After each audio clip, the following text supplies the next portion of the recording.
All right, then we will turn it over to Josh to introduce today's program.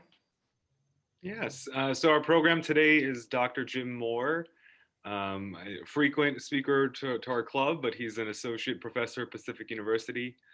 He's the director of political outreach for the Tom McCall Center of Civil Engagement. Today he's here to give us a program on President Biden's first 100 days in office.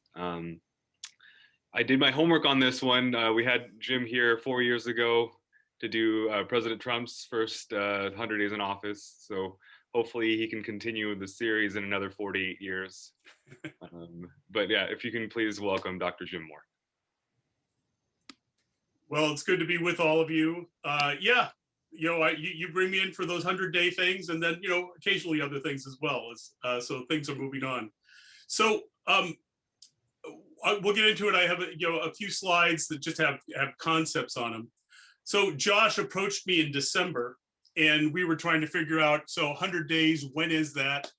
And I was counting and said, okay, so it's either going to be the last of April, which will be day 99, or it's going to be the first week in May, which will be like day 106 or something like that.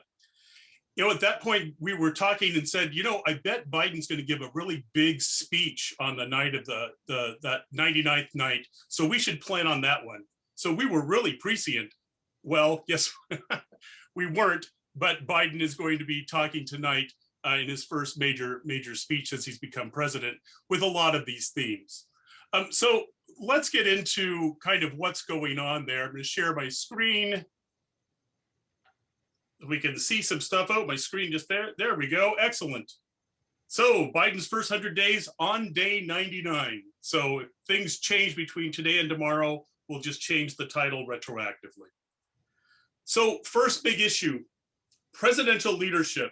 This was a big issue 4 years ago as well. When presidents come in for their first term, they really want to put their stamp on the presidency. With Trump, we were thinking, is he going to stick with his base, or is he going to be reaching out to other people to build that base? It was pretty clear by day 100 that he was going to stick with his base. That's really what he was pushing. Biden came in and he talked in the campaign, bipartisanship, bipartisanship, bipartisanship.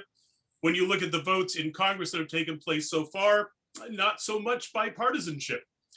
But is that a positive or a negative? Biden is fundamentally different as president than we have ever seen him in his very long career in politics. He was in the Senate, and to get things done in the Senate, you've got to work across the aisle. You've got to get 50-51 votes on your side. You've got to build those coalitions. And he was in the middle of those discussions. We thought that would really continue as he became president. But the two Democratic Senate victories in Georgia gave him a Senate that, if the rules are tweaked just right, he can use if the Democrats hold together to get through what he wants. He's not reaching across the aisle as much as we thought because he's thinking of his experiences and observations during his years as vice president and years in the Senate. When Bill Clinton came in, Bill Clinton in his first term said, I'm the one who can bridge the gaps. And in doing so, big legislation was held up. And in fact, you can argue that his big healthcare plan didn't go anywhere because he was trying to build coalitions with the Republicans that weren't there. Obama in 2009 came in, he had pretty sizable majorities of the Democrats in both the House and the Senate, but he really wanted to build those bridges to Republicans so that they would come along for Obamacare and some other things. What Biden observed, and many people have observed, is that the Republican votes never got there. Any compromises that were made to get the Republican votes watered down what the Democrats really thought ought to be done. And it was probably better, and it looks like that's what Biden's decision is, probably better for the Democrats to just push, and with very thin majorities, if they've got them, get things through so that the policies go in place. Now, does that mean Biden is not being bipartisan? He is, but in a different way than we thought he would. He's being bipartisan like Ronald Reagan was bipartisan. He's not aiming at Congress. He's aiming at the American people. When you look at the big things he's pushing through, and the biggest one right now is the COVID-19 bailout 3, because there were 2 when Trump was in office. When you look at those are popular across party lines when we look at the electorate as a whole. In the Republican Party, more people like them than don't like them. And then there's a very interesting phenomenon in the Republican Party. The more you are in the middle class going to the lower middle class, the stronger your support for things like the COVID-19 bill are. So even though the Congress is split, there were no Republican votes for the COVID-19 bill in the Senate or the House, even though there the partisanship is holding strong, we're seeing in the Republican electorate support for these ideas. And then the lower you are in the socioeconomic scale, the more support there is for these kinds of things. And so there's an interesting thing developing. We don't know how it's going to play out. The comparison to Ronald Reagan, the great communicator, would go before the people of the United States with a press conference, with something from the Oval Office, with something before Congress. His message was to the voters out there, and they would put pressure on Congress to support what Reagan wanted. So is Biden going to be able to create that kind of pressure on especially Republicans in Congress to start breaking their party unity and maybe support him a bit? We don't know. But right now, what he's doing seems to be actually working with an eye to getting things passed, but also to making the argument to the American people that what he's doing is a good thing. Is that going to last to the 2022 election? I have no idea at this point, but it's a really interesting twist from Biden, the insider, to Biden saying, I've got the bully pulpit. I'm going to use it in ways that we haven't seen other Democrats do in quite some time. Other leadership things, setting the agenda, pretty easy to do when you're president, but Congress did not step in and say, here's our own agenda, partly because the Republicans lost the Senate. Congress has basically deferred to Biden. So focus on economics and all those kinds of things is coming out of the White House. So that's something, and that's what Trump was really good at as well. In his first 100 days, he was setting the agenda. And then the big difference between the two, Biden's a lot quieter. And interesting because Biden's history is he's the one who's prone to gaffes. He's the one who, has inappropriate touching, which in this day and age is just the wrong thing to do if you're a politician. And yet, because of COVID, he hasn't been around people. So the hand on the back, that kind of thing has not been going on. But also Biden has really shown a real disciplined approach. The Trump White House, the Obama White House, the Bush White House, the Clinton White House leaked like a sieve as people were trying to get ideas out there to challenge others in the White House about what the policy should be. The Biden White House and Biden himself are really disciplined. We're not seeing the leaks. We're seeing a really unified message come out of them. So that's a big difference between the Trump White House and the Biden White House. So presidential leadership, doing okay. That bipartisanship, he's got to eventually get Republicans to come over, because remember in the Senate, for most major things, you've got to have 60 votes. It's a 50-50 split. You need to have 10 Republicans come over to support things. So we'll see how that continues. But so far, presidential leadership, a very interesting first 100 days. Second thing, pandemic. This clearly, as he said, and everybody was expecting, is kind of the dominant issue of his presidency. Very clear on setting expectations. So you may recall that he was saying, we're going to have 100 million doses of vaccine out there. When he goes out tonight, he's going to say, look, we doubled that. We got 200 million doses of vaccine out there.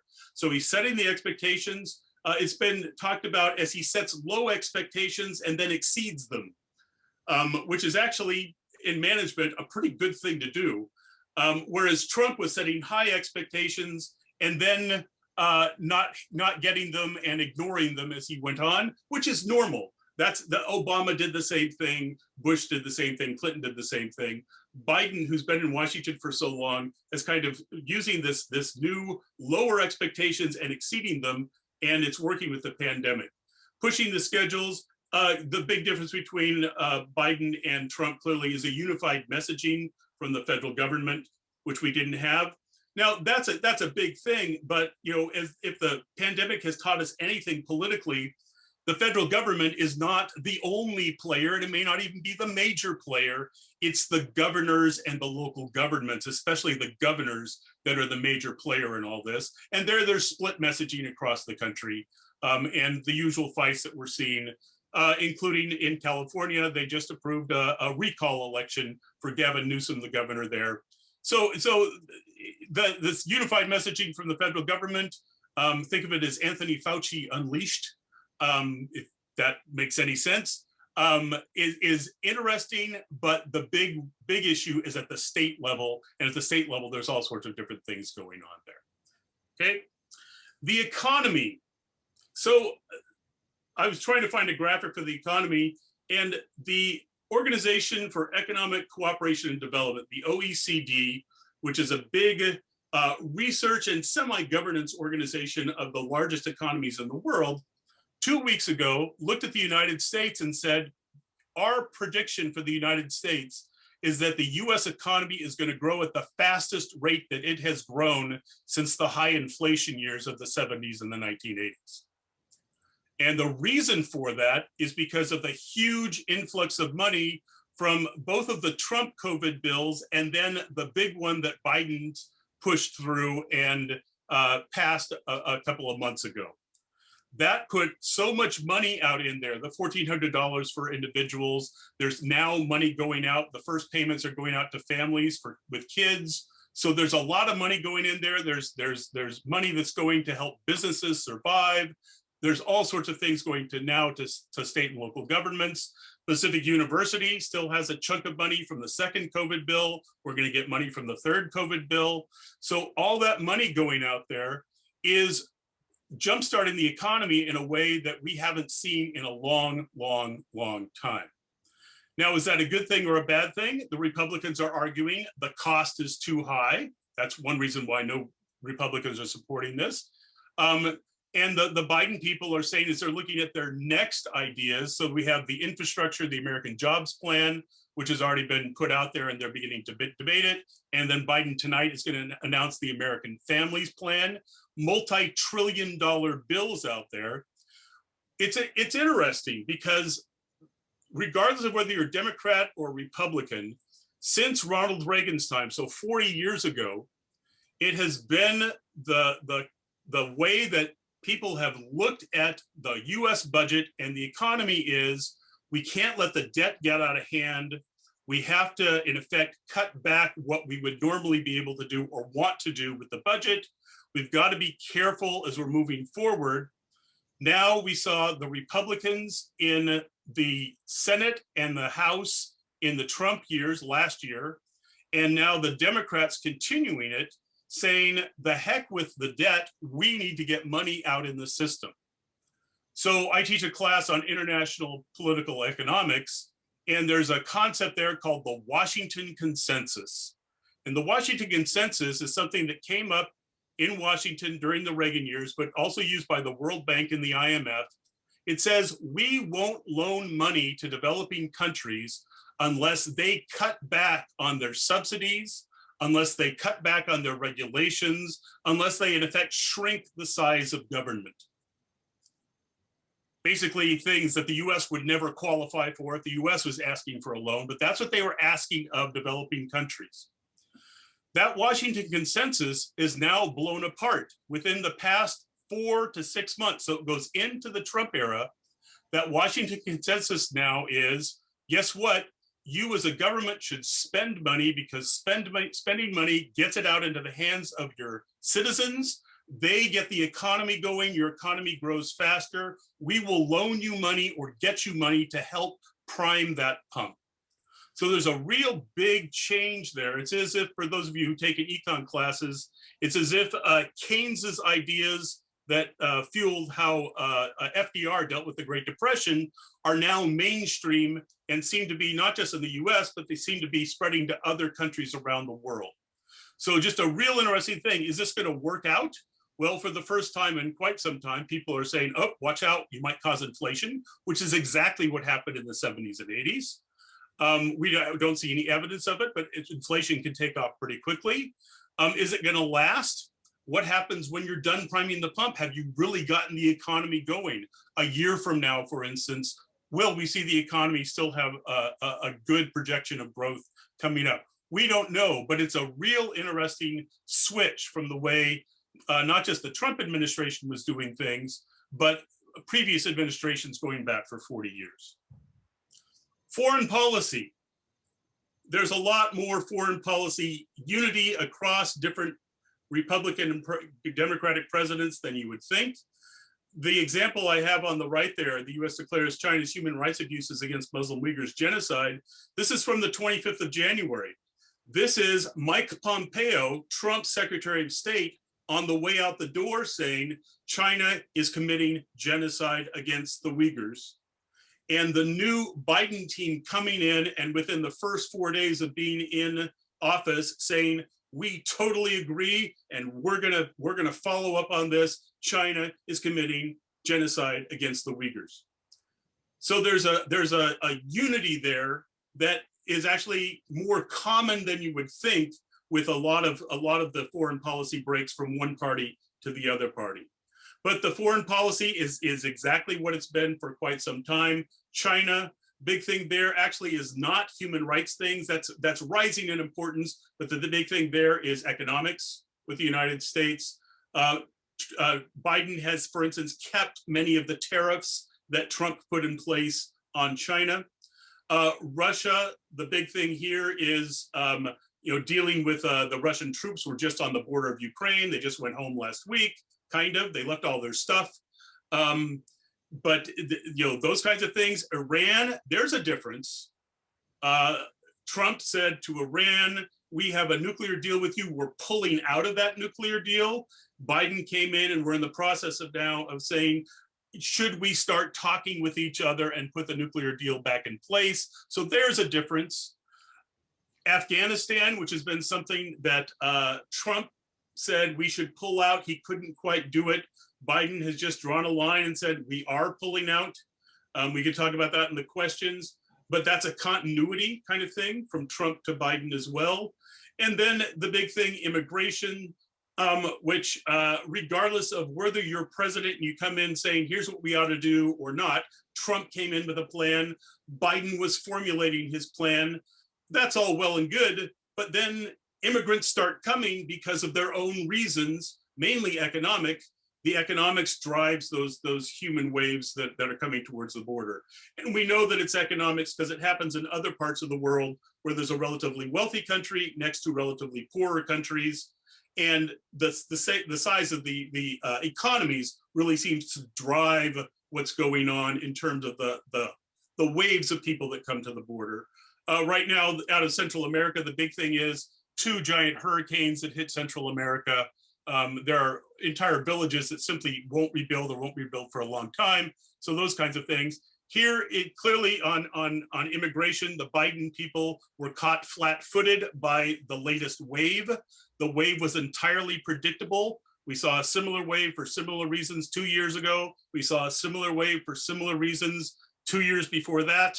It's like I'm sensing a theme here, and it's like the Biden people didn't think, oh, wait, this is going to happen again. We need to get ready more quickly. Okay, so that's foreign policy. And then the last big thing, climate change. This is from last week's summit on Earth Day, Thursday and Friday. So these are world leaders hanging out, all saving their carbon miles by not using their airplanes. So within minutes after Biden became president, he signed the authorization for the United States to rejoin the Paris Agreement that Trump had removed us from. There's a push by the United States, and we saw this last week, in other countries to seriously reduce carbon emissions. Is it actually enough? The science is kind of mixed, but the politics is clear. And so that's a big thing. And I got to tell you, this is one when you look at polling of people across the country, the younger you are, the more climate change is your number 1, 2, or 3 issue. Because you see, that's what I'm going to be living in. That's where I'm going to be spending my life. And when you get down below about the age of 35-ish, it cuts across party lines in a big way. So there's another big difference here between what the congressional Republicans are talking about and the way they would vote, and then younger Republicans who would say, no, we got to do something about climate change, whatever that happens to be. You get more favoring among young Republicans for things like taxes on carbon. You get more favoring among younger Republicans for mandated things from the government to change people's behaviors. So all those kinds of things. So that's a real interesting thing. But it's climate change. This was also a big deal 4 years ago with Trump, because Trump was coming in and Trump was not out in right field on this. There's a serious, big economic argument to be made that the way that we're looking at fighting climate change doesn't make sense or doesn't get us where we want to, or the issue is smaller than we think. And Trump articulated that. Biden's coming in saying, no, it is a problem. We do need to deal with it, and we can deal with it. We have the tools to deal with it. And so that's where he's pushing. What that actually means is tough. All these countries say, yes, we will cut our carbon emissions within 10 years by 20%, 38%, whatever it is. Spelling out exactly how to do that is a completely different beast. And so we're waiting for that different beast to be spelled out in the different countries of the world. So, that's kind of a rough where we are in the first 100 days. It is different than I thought it would be. I thought it would be simply reversing a lot of Trump things, just as Trump reversed a bunch of Obama things. But it's different because Biden is different. That whole discipline idea, that whole messaging idea that we've never seen him do well or really want to do, is making this a really focused presidency that if you're going to grade it, it'd probably be in the B to A minus range in terms of being able to get things done. More continuity in foreign policy, except for the Iran issue, and also the personal relationships. We don't see Biden talking about how great Putin is and things like that. But even when Trump did that, it didn't really change what our actual foreign policy was with Russia. And so Biden is continuing that hard line against Russia, holding them up to scrutiny and things like that. So it's a fascinating thing to watch him in his first 100 days. Now tonight he's going to give his talk. If you watch it, you'll hear some of these same kinds of things. They'll throw up numbers. That 200 million vaccines is going to be, I'm sure, kind of front and center on everything.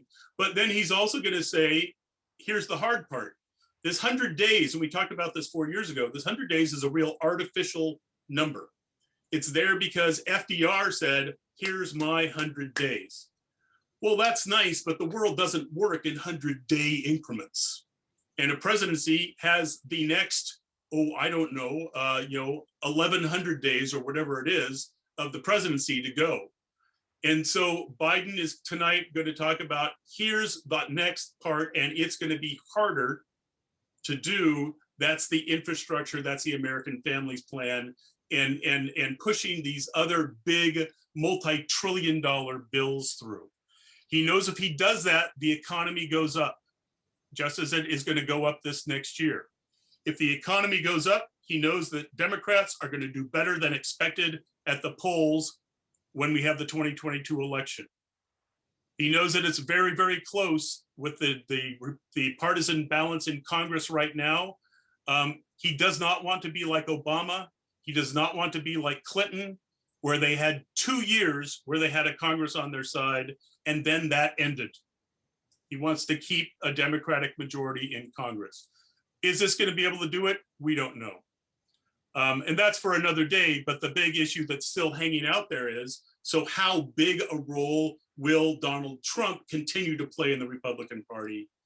What's his actual power going to be in the 2022 election?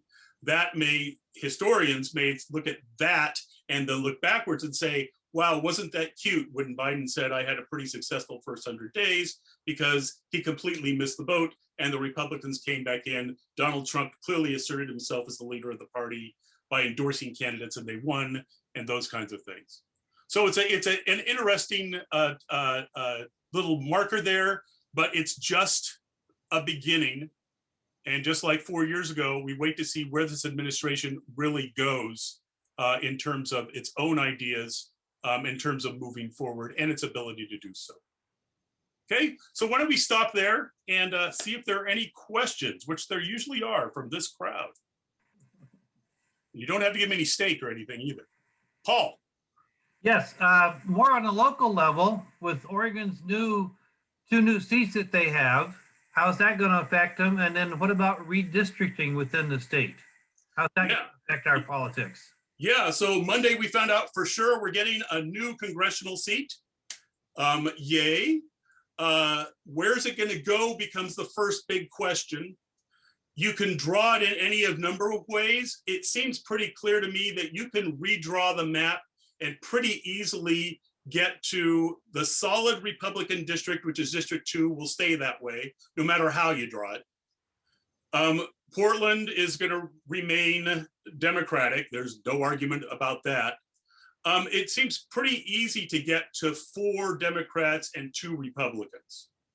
And the way I look at it, and I've been playing around with this stuff for a couple of years now, the size of the new district, the number of people in it, almost exactly equals the population of the Portland metro area without Portland, so Washington County, Clackamas County, within the urban growth boundary. So to me, that makes perfect sense to have that be the new district. If you do that, Washington County is becoming more Democratic. Clackamas County is trending more Democratic, but Clackamas County has a sizable and active number of Republicans who are pretty close to the majority in a lot of places. You could actually get something that might be a competitive district. And I don't know where Suzanne Bonamici lives. I don't know if she would live in that district or not. So there might be a new person who would be up for it in 2022. Okay, and then how do you balance it? I think there is a natural district. Remember in Oregon, our law says that the districts have to follow natural features. So you don't want things on both sides of the mountains, for instance. They have to follow natural features and also existing political divisions. So if it's the town is not very big, you don't want to divide the town up, those kinds of things. I think there's a natural district that's based on natural resource economy that goes from basically Scappoose up around the top of the Columbia River to the coast and down the entire coast of Oregon. And then may come across, and which is exactly how Washington draws its districts. They draw them like that. And it's exactly what our second congressional district is, which is a north-south district. I think there's a natural district there. And if that district comes into being, then that district is one that is equal Republican Democrat, and the Republicans have been successful in the last 2 election cycles in those coastal districts. So there could be a Republican shot there if they do that. You know, I have no idea how they're going to draw it, but it seems that works out. I grew up in Southern Oregon. I grew up in Medford. Medford is the problem place. There's too darn many people living there. So you can draw these districts that look like this and that and the other, but it's like, Medford is too darn big. So right now it's stuck with the Eastern Oregon side. When I grew up there, it went between the Eastern Oregon district and the Eugene district, where Eugene would actually outweigh Medford. So does Medford become part of this new coastal district? If that's what they do, I don't know. So it's actually pretty easy to divide up and do it so that it matches our party registration. But Medford's the problem. Medford's the problem. Too darn many people down there. They should just form their own state of Jefferson and make it so we can draw districts easier. Other questions? Yes. Do you think Jim, that Biden's going to agree to increase the number of Supreme Court nominees? I don't think he wants to at all. That's why you form a commission. Mm-hmm. Okay, commission, look into this. And the commission's mandate is to look into it. The commission's mandate is not to say, here are solutions. So that sounds to me like this is something to get people to pay attention to the commission. There's nothing going on here. And when they're done, we'll move on. That definitely could change. And you can see, for instance, if the Democrats, for instance, increase a majority in 2022, Congress may just decide that they want to change things. But I don't think it's something that Biden is going to push. He's been around long enough to know that these balances just kind of go in cycles, and you need to wait out a cycle. But we'll see. If the Supreme Court starts dismantling not just things that Biden has done, but going back, as Clarence Thomas is very, very clear he wants to do, he wants to dismantle things going back for 75 years. He has problems with the Topeka school decision from the 1950s. So if they start doing that, then Biden may change his tune.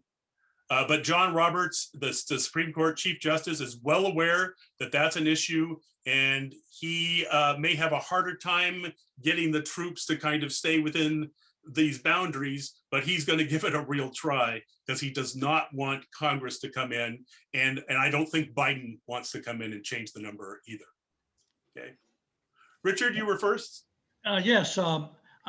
Do you think that this administration will dink around with sanction on other countries in economics, especially like Cuba? Yeah, I think that we are. And the reason is when you use sanctions, whether or not they're successful, it's a lot cheaper and less bloody than sending the troops in. So I think just as we're pulling out of Afghanistan, I think economic sanctions are going to be moving forward. Economic sanctions are a little bit different than they have been. We now do like we were doing with Russia. We don't do a sanction on the country. We target key people. And the whole point of the sanctions is not, oh, great, you as a person don't get to buy any California wine. It's you can't use the US banking system. And our banking system is so big, that means basically you can't keep your money in a bank anywhere in the world. And so that's how you really target those things. Now, are they successful? Well, you just brought up Cuba. The last Castro just left power 2 weeks ago. Remember, the first Castro came in when Eisenhower was president. About 60 years worth of sanctions didn't really change much, except made Cuba poorer. It certainly didn't make them change their government or anything. So this is what I love to teach to my students, because they say, yeah, sanctions, great. And then we look at the success rate. Well, it makes us feel better and it's less bloody, but does it actually change things? I think Biden's going to use them. I think he's going to use them. But are they going to be successful? Cuba's going to be, it's the first non-Castro leadership of the Communist Party and the presidency in Cuba since 1959. And so there may be an opening there, but it'll depend on the new president, not on Biden and not on sanctions. Okay. Janine and your palm tree. Thank you very much. I started to put it in the chat and it just didn't go the way I wanted. So let me ask it this way. It has felt like I'm reliving the 60s the last 4 years in this country.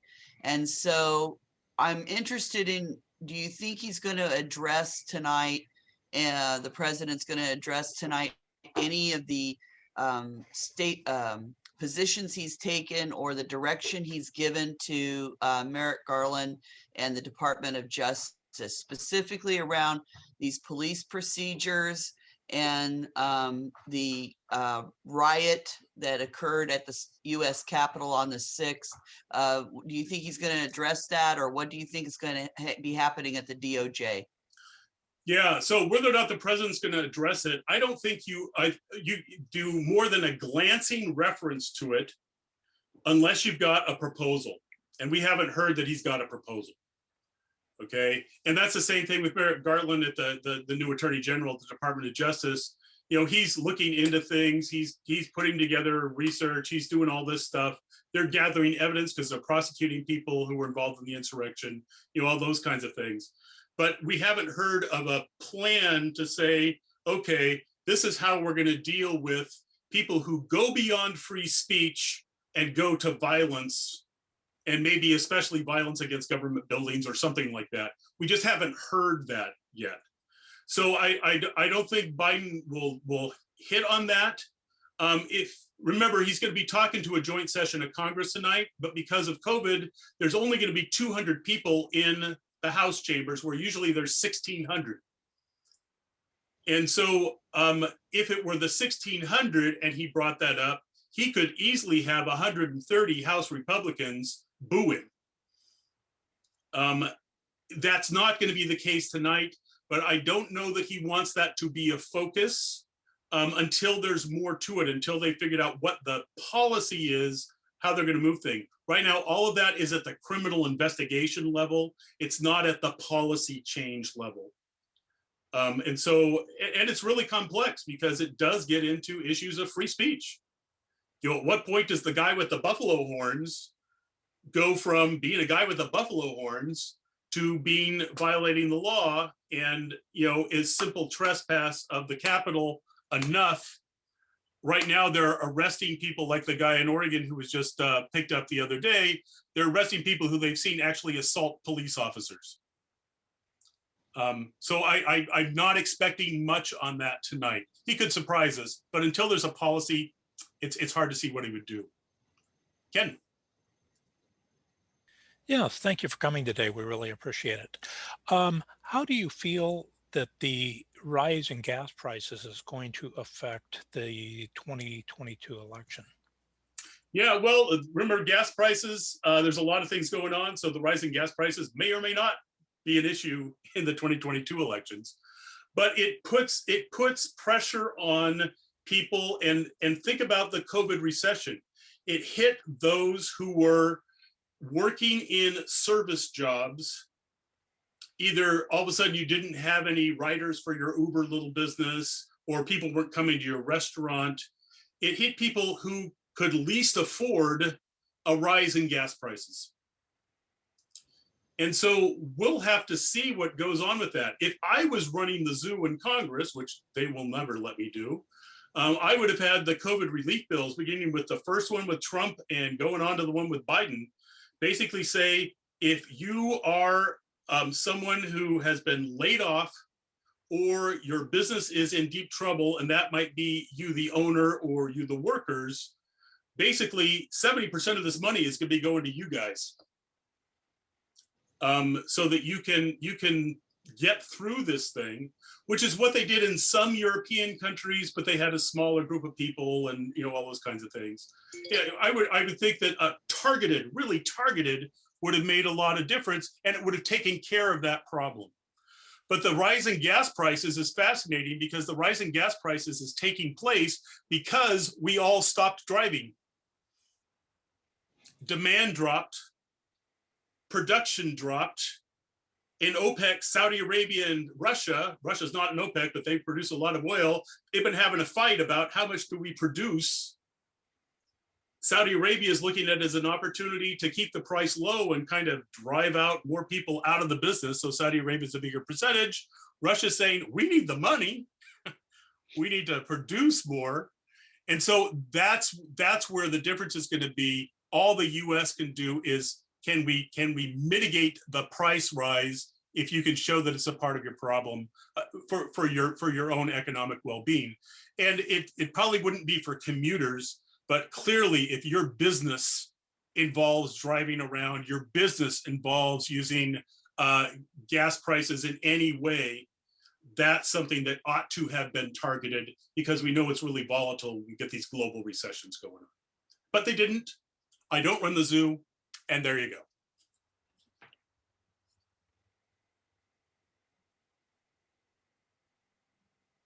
We're 1 o'clock. Any last questions?